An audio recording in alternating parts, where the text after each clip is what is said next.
This is Bloomberg Businessweek with Carol Massar and Tim Stenovec on Bloomberg Radio. Well, you hear it over and over again from CEOs. The most important asset a business has is its people. So what's the secret to building and maintaining a successful team? It's a question that our next guest ventures to answer in his latest book. Mike Michalowicz is an entrepreneur who's founded and sold two companies, Olmec Systems and the data forensics firm PG Lewis & Associates. He now owns 7 more businesses, and he's written 7 other books. His latest book is called All In: How Great Leaders Build Unstoppable Teams. He joins us on Zoom from New Jersey. Mike, good to have you with us this afternoon. Congratulations on the new book. I'm curious why you've written 7 other books, excuse me. Why is this one your 8th book? Because building the right team seems like one of the most basic things an entrepreneur has to do to get it right. Well, Carol and Tim, it's a joy to be with you. So thanks for having me. The reason I wrote this book now is particularly the COVID pandemic. It shifted what was prior desires into expectations. We wanted a flexible work schedule. We wanted the ability to work remotely, but now it's expected. And as leaders, we need to change that and other dynamics. Well, it's funny. One of the things that I thought top of mind that I wanted to ask you is, what's the first leadership mistake you've made in your life? You've built, sold companies. You've got a bunch more. What was the first big mistake that you made as a leader? Oh, it's embarrassing. So thanks for starting me off with this. You're welcome. What I did once, when I had my forensics business, we were going to achieve $10 million in revenue if we pulled the right strings and made the right moves. I spent a day calculating the numbers. I came out of my office. We were brick and mortar at the time, and there was 30 of my employees there. I called everyone together. I truly did play Eye of the Tiger in the background for this momentous moment. Nice. And announced we're going to do $10 million of revenue, expecting great fanfare, and there was silence. People slumped back to their desks. My colleague, Patty, came up to me and said, Mike, if we achieve $10 million, you get the bigger house, you get the new car, but why should we care? Don't you care about our dreams? And that became an epiphany for me, is that the vision for a company is inevitably the vision for the leadership team or the leaders, but it's rarely the vision for the colleagues that work there, the employees. So to set that as an expectation is unfair and unreasonable. What we have to know as leaders is, what is the individual dreams for our colleagues? I have one colleague who wants to buy a house, another one who wants to learn to play guitar, someone who wants to spend more time with their family. And once I started understanding their dreams and started prioritizing those visions, then reciprocity kicked in and they prioritized my vision. So we have to work on our goals in concert. It's not just the company's goals, it's everyone's goals. What would you say to somebody who said, that all sounds great in a company that doesn't exist and doesn't make profits? Because somebody who, has a priority or a dream of learning how to play guitar or spending less time working, that isn't a goal that necessarily aligns with you getting to $10 million in revenue. Yeah, and it does sound a little kumbaya, admittedly.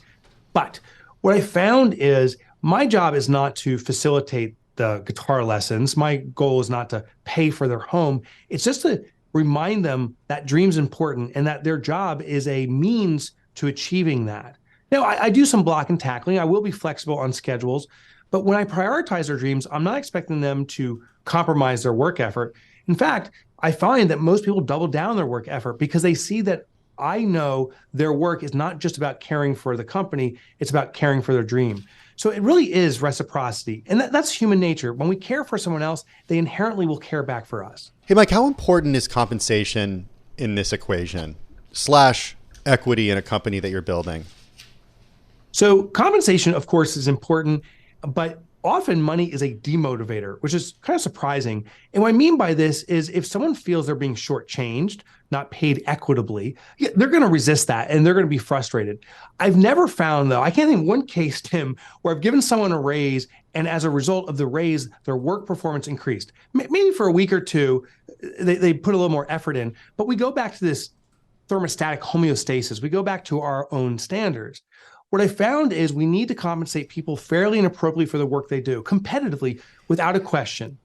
But the real motivator is, are we helping them achieve their own visions? Are they doing something of significance that maybe speaks meaningfully to their life. Maybe it's part of their life's mission. And it may sound kind of weird. You could have a business that manufactures toilet paper, and who wants to be associated with that? But maybe some of the employees are concerned about the ecology and the environment and the impact it has there. And if we can correlate what we're doing to be of service to that greater mission, those are ultimately the greater motivators. So, Mike, would you be cool, like if an employee came in, and I'm listening to what you're saying, because I have actually a brother who says this. He's like, I don't live to work, I work to live. He's done very well, and he's been like a stellar employee throughout his life, but it's kind of interesting. He'll say that. I don't work to live, I live to work. Yeah. So I was at a conference once. I was presenting. Not live to work, I work to live. No, I understand what you're saying. I was at a conference once and I was presenting. There was a couple hundred folks in the audience. I asked the audience, I said, who here is an A player? People who work to work. And every single hand went up. And then I said, what percentage of the population are A players to the same group? And 2% was shouted out, 10% was the most gracious number. And I said, isn't this a strange statistical anomaly? Everyone in this room is an A player, yet almost no one in the population is. How could this be? And what I wanted to reveal there is everyone is an A player in waiting. I believe that everyone has a talent of some sort inside ourselves. It may not be with my business. It may not be in the company that I lead. And when the talent doesn't reside within my company, that I can't help them flourish, it is my responsibility to point them in a direction that will serve them. At the end of the day, we're all here on a human journey. And yes, we want to have a profitable, healthy business. That's absolutely a priority. But at the same time, we can be of service to people. And sometimes someone may not be suited for our organization, but I will help find them somewhere where they're more suitable and will have a more joyous, more fulfilling work experience. If we may, though, go back to also what you were talking about. If you give somebody a raise, it's not like all of a sudden they're working more or giving more.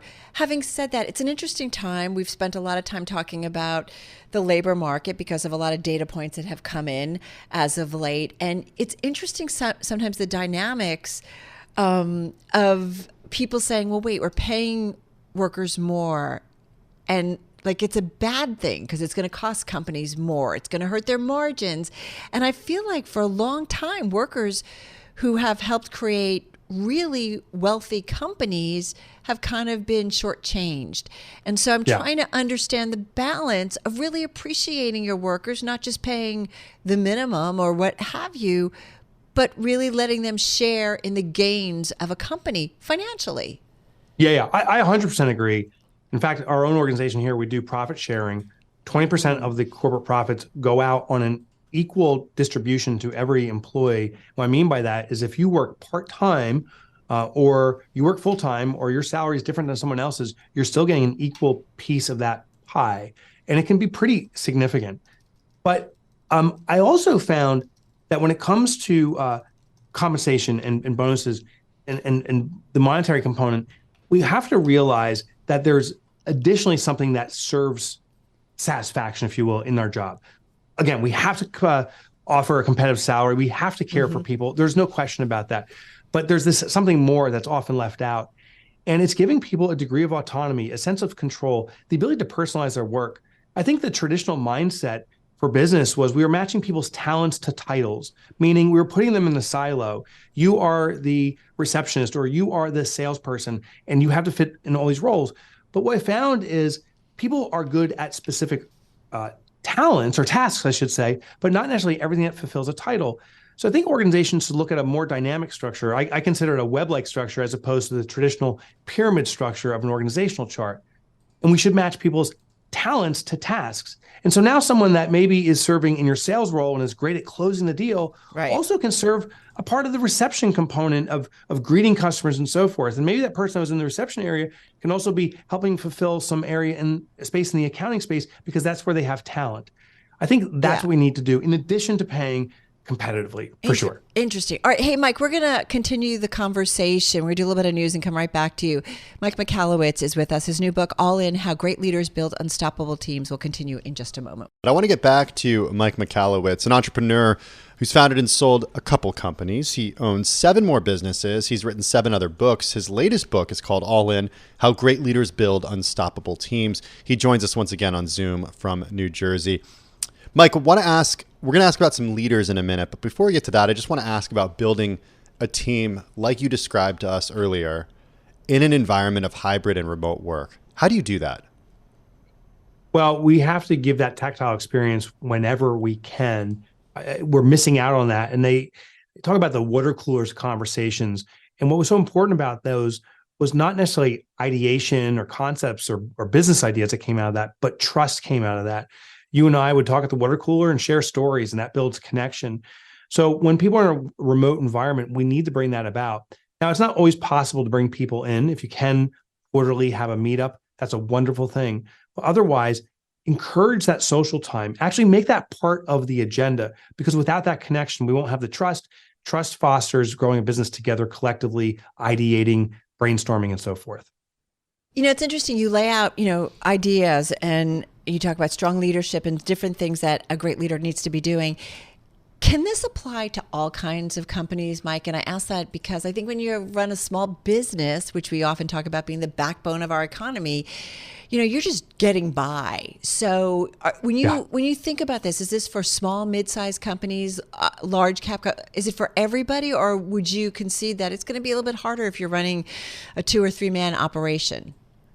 It's different. I don't know if it's harder. I worked with everything from the University of Chicago doing research on this, their medical center, which is a large organization, down to microenterprises, a laundromat that had 2 employees that were just managing the machines and so forth, but we're wearing multiple hats.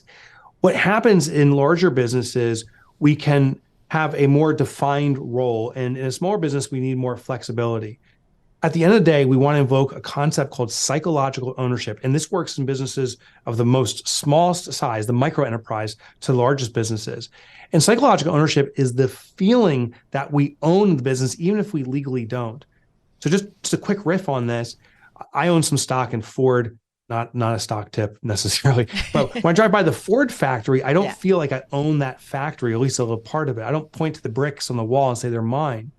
Conversely, I own a car, and I treat that like it's my quote unquote baby. Now, the funny thing is I don't legally own it. The bank does. I'm making installments. When it comes to our employees, we can invoke that sense of ownership without necessarily having a legal ownership. And how you do it is you give people autonomy, the ability to give direction and control over the outcome of the roles. So instead of micromanaging, we need to move to outcome management. Where do we want to go, and encourage our colleague to help navigate the path there? Yes, we may have best practices, but they can navigate their own path. Also, the ability to personalize it, make it their own. And lastly, gain intimate knowledge about what they're doing. If we can facilitate those 3 elements, they will excel in big or small companies. All right. So we're listening to what you're saying. We were thinking you must have some thoughts on, good leaders, good companies. We're going to throw some names at you. Elon Musk, good leader? Maybe not my type of leader, but getting results. So there's the statistical measurements, and the data doesn't lie, but there's also the humanness. And all my research points to you want to be a human to lead humans. And the more humanness you bring to the table, the better the long-term impact. What about someone like Reed Hastings, who is a founder and co-CEO now of Netflix? Netflix is known for having a very strange culture, I think, for a lot of outsiders. Reed Hastings has talked a lot about treating employees like they're on an elite professional sports team, and then cutting those employees every season who don't actually make the cut. Yeah. What do you think of that? Yeah.